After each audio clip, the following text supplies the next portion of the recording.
국정원 대선 개입 의혹 사건, 선거법을 어기지 않았다는 1심 선고가 내려졌는데요. 진보진영에선 반발하고 나섰습니다. 전원책 변호사와 함께 이번 판결의 의미 짚어보겠습니다. 변호사님, 안녕하십니까? 예. 먼저 조금 전에 저희 리포트 나왔던 서른 의원 발언.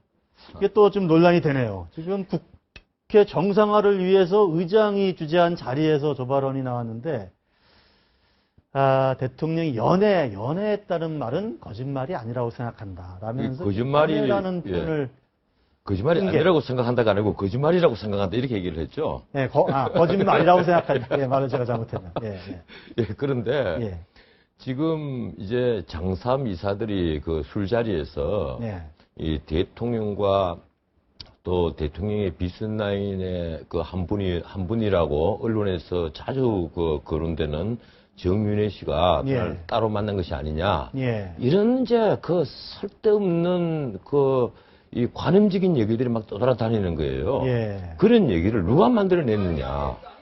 그 정권에 대해서 반대하는 쪽에서 만들어냈을 것이고 그런 얘기들이 하도 퍼지니까 모 신문에서 그걸 이제 칼럼으로 또 썼고 그 다음에 그것이 그 산케이 신문에서도 거론이 됐고 이러니까 이제 서른 의원 같은 분이 이제 저런 얘기를 하는데 참 서른 의원님 또 저는 이제 저런 얘기는 좀 자중자애를 좀 해야 되는 것 아니냐 하는 생각을 합니다. 과거에 저분이 2002년 대통령 선거 때 그 기안건설 사건입니까? 그 돈을 이회창 후보가 돈을 받았다. 후보 측에서 이렇게 해서 나중에 이제 법원에서 처벌까지 받으신 분인데 이 정치인이 무릇 그 정치인이라면 어떤 공적인 발언을 할 때는 굉장히 신중을 기해야 됩니다. 저 말은 대통령이 연애했다는 것은 나는 안 믿는다. 이 말은 뭔가 하면 그만큼 선정적인 의혹을 또 하나 던져놓는 거예요. 거꾸로 역설적으로 보면 본인은 내가 언제 연애했다고 했느냐 또 이렇게 나중에 말씀하실지는 모르겠는데 듣는 그 국민들 입장에 있어서는 대통령이 이 세월호 사건 같은 엄청난 사건이 터졌는데 그 7시간 동안 엉뚱한 짓을 했구나. 이런 의혹을 갖다가 의혹 덩어리를 던져놓는단 말이에요. 그래서 저런 그 의혹을 제기를 하고 저런 선정적인 발언은 결국은 자기에게 되돌아옵니다. 결국은 정치 전체에 대한 불신을 가중시키는 것이거든요. 이번에도 그 당장 그 새정치민주연합 이 비대위원장 뽑는 것 같고 그게 아침에 이상돈 전 새누리당 비대위원 그리고 뭐 오늘 아침에는 안경환 이제 서울대 명예교수까지 거론이 됐는데 이런 문제가 다 그래요. 정치에 대해서 계속 불신을 가중시키는 일들입니다. 무슨 얘기인가 하면 기본적으로 비대위 뭐 비상대책위든 그 국민공감혁신위원회든 어떤 그 정상적인 정당의 안에 절차가 아니라 이 혁명적인 절차 혹은 이 정규 어떤 규칙을 벗어난 절차 이 절차를 갖고 온다는 자체가 독재적인 발상입니다. 그 자체가 비민주적인 절차라는 거예요. 나는 그 옛날에 새누리당의 비대위를 만들었을 때도 아주 혹평을 했던 사람입니다. 이게 뭐 하는 짓이냐. 왜 박근혜 의원 마음대로 당의 색깔을 바꾸고 주느냐? 색깔을 바꾸고 그리고 이념을 바꿔버리고 그리고 당명 이름까지 바꿔버리고 심지어 당권과 대권을 갖고 원래는 분리 원칙이었는데 그 비대위원장을 맡으면서 대권 후보로 나갔단 말이에요. 그렇게 바꿔버린 거예요. 이게 독재가 아니면 뭐가 독재냐. 당내 민주주의가 훼손됐다. 이렇게 새누리당을 당시에 그 당시 한나라당이었죠. 그걸 공격을 한 겁니다. 한나라당이 얼마나 비참하면 광고 전문가를 홍보위원장으로 불러들였느냐. 이게 얘기가 되는 것이냐 이게.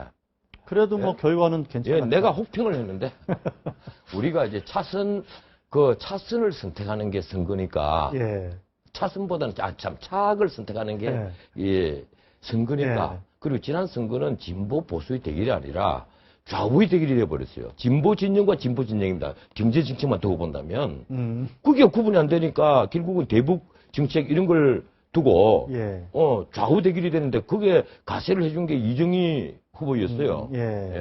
뭐 내가 지난 선거까지 다시 분석할 시간이 없으니까 문제는 이번에 새정연이 똑같은 짓을 한단 말이에요. 응? 아까 김경재 의원은 박영선 원내대표 나름대로의 승부수다. 이렇게 평가하고 하셨는데. 지금 왜 이제 그런 말씀이 나오는가 하면, 네. 새정치민주연합이 정체성이 대혼란을 갖고 오니까 그렇습니다. 여기에 보면 구민주계, 이제 동교동계 그 뿌리를 갖고 있는 구민주계가 있고, 예. 또 그리고 안칠수 세력이라는 새롭게 들어온 세력이 크지는 않지만 있고, 무엇보다도 과거에 민주당과 분열하면서 열린우리당을 만들었던 소위 친노계가 있단 말이에요. 이 친노계가 지금은 최대 주주 아닙니까? 예. 문자 그대로 무슨 협회처럼 지분을 다 갖고 있는 거예요. 정당은 협회가 아니거든요. 협회라는 것은 사적 이익을 얻기 위해서 서로 뭉치게 바로 협회입니다. 정당은 그것이 아니라 정책과 이념을 실천해서 정권을 획득하기 위한 하나의 결사체인데, 그런 결사체가 아니라 사적 이익으로 뭉쳤단 말이에요. 이게 보수 중심으로. 이러다 보니까 정체성이 너무 넓은 거예요, 이게. 스펙트럼이. 쉽게 말하면, 요사이 무지개, 안 그래도, 무지개 연합. 예, 민주당에서부터 무지개 연합이니, 무지개 운동이니, 그런 예. 얘기 자주 하잖아요. 정당의 무지개는 좋은 게 아닙니다. 스펙트럼이 짧으면 짧을수록 그 정당은 탄탄하고 좋은 정당이에요. 제가 굳이 세력 확장은 안 되잖아요, 근데. 제가 굳이 이념 정당이라고 부르지는 않겠는데, 아니 자기들이 정책을 제대로 딱 확립을 한 다음에 외인을 넓혀가야죠. 외인을 그 다음에 넓혀가야 되는 거예요. 영국의 토니 블레어가 예. 영국 노동당이 과거에 사회민주주의 정책 좀 더 예. 국유화를 하고 보편적 복지를 하고 막 이렇게 난리를 치다가 기든스 제3의 길이 나오니까, 그리고 대처 회사가 11년 동안 집권하고 그다음에 메이지가 그 반란을 일으켰는데, 토니 블레어 노동당이 집권하면서 거꾸로 대처를 따라가 버린 겁니다. 안 된다. 예. 그건 뭔가 하면 노동당이 워낙 자기들이 이념으로 딱 뭉쳤기 때문에, 자, 우리가 이 부분을 리뉴얼 하자 그래서 리뉴얼 하자. 예. 개선하자. 예. 요거는 개선해 가자. 예, 근데 복지, 무상급식 같으면 이건 불필요한 것을 줄여나가고, 그리고 임대주택, 이것을 갖고 좀 더 분할을 해주는 정책. 이런 정책에 다 앞장선 겁니다. 그리고 국유화 정책은 포기한다. 그리고 NHS도 앞으로 쉽게 말하면 무상의료 정책이에요. 이것도 개선해 나가야 되겠다. 이런 식으로 리뉴얼 해 나가는 정책을 만든 것은, 그것이 통한 것은 영국 노동당이 1901년에 소위 강령이 나오고 1904년에 공식 창당이 됐거든요. 예. 그러고 나서 1945년에 처음 집권을 했는데 쭉 내려오면서 그만큼 이념과 정책으로 뭉쳤기 때문에 그게 가능했다는 겁니다.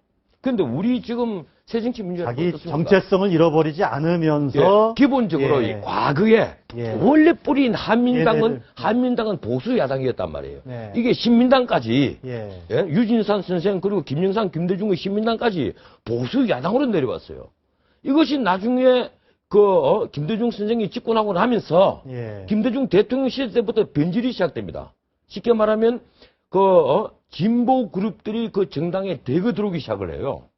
들어오면서 이념적으로 분열이 되고, 그래서 노무현 대통령이 집권했을 때는 소위 486 세력들이 중심이 돼서 열린우리당을 만들면서 완전히 진보주의 정당으로 된 겁니다. 한민당, 신민당과는 완전히 새로운 정당이 만들어졌던 거예요. 그러니까 사실 만든 사람들이 이념이 사민주의자가 되고 아주 특별한 생각으로 뭉쳤다면 그게 아니고, 순전히 정략적으로 그렇게 만들어버렸기 때문에 노무현 대통령 이 임기가 끝나자마자 열린우리당이 100년 간다는 열린우리당이 예. 해체가 되면서 16번이나 이합집산을 하지 않습니까? 예. 이러니까 우리 야당이든 여당이든 제대로 이념과 정책으로 안 뭉쳤으니까 이런 대혼란이 오는데, 이번에도 이상동 교수 그리고 안경환 교수를 분리들여서 당을 바꾸겠다. 외부 사람, 그것도 자기들과 색깔이 맞는지 안 맞는지도 불분명한 두 분을 불러서 당을 바꾸겠다. 나는 이런 발상들이 왜 나오는지 도저히 이해가 안 됩니다. 특히 이상동 교수는 지금 새누리당 보수를 빼내고 보편적 복지를 다 받아들였으니까 새정치민주연합에 간다고 해서 이념적인 어떤 변절은 저는 아니라고 봅니다. 이상동 교수는 과거에는 보수주의자였는데 김종인 선생을 따라가서 보편적 복지 다 받아들이고, 김종인 선생이 말하는 보편적 복지라는 것은 노동조합이 기업 경영에 개입하겠다는 것이거든요.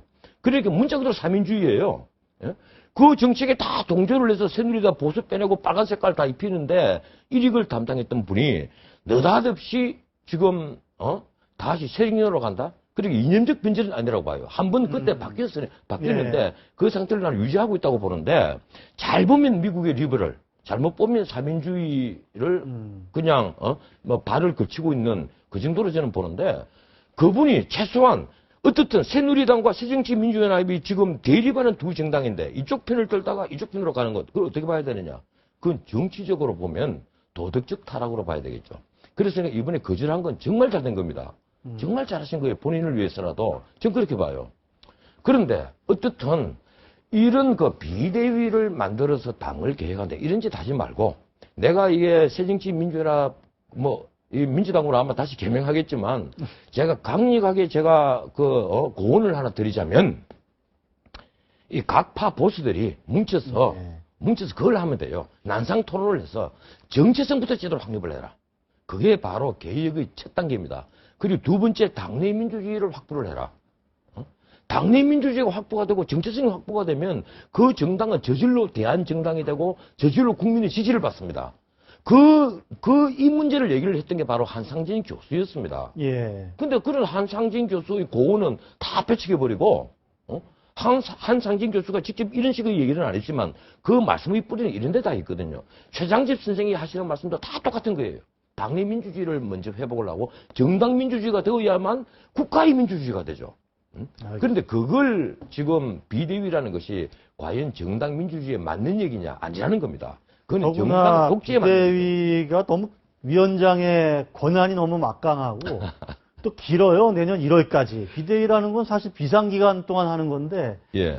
사실 비대위원장 저는 사실은 안경환, 이상돈 두 교수님이 공동위원장이 되더라도 돼서 이제 당권을 다 쥐고 뭘 결정도 하고 해야 되는데 당협위원장도 새로 뽑고 이런 역할을 이분들이 할 수 있을까? 그래서 말이에요. 거기에다 그 두 분의 칼자루를 맡겨놓는다는 것은 그 우리 야당 사회에 있어서 저는 처음 보는 것 같아요. 과거 이 신민당 전에 유진산 선생이 중심으로 해서 나중에 유진호 교수를 받아들였죠. 유진호 교수는 이념적으로는 충분히 보수주의로서 리버럴 쪽에 가까운 분이었으니까 쉽게 말하면 이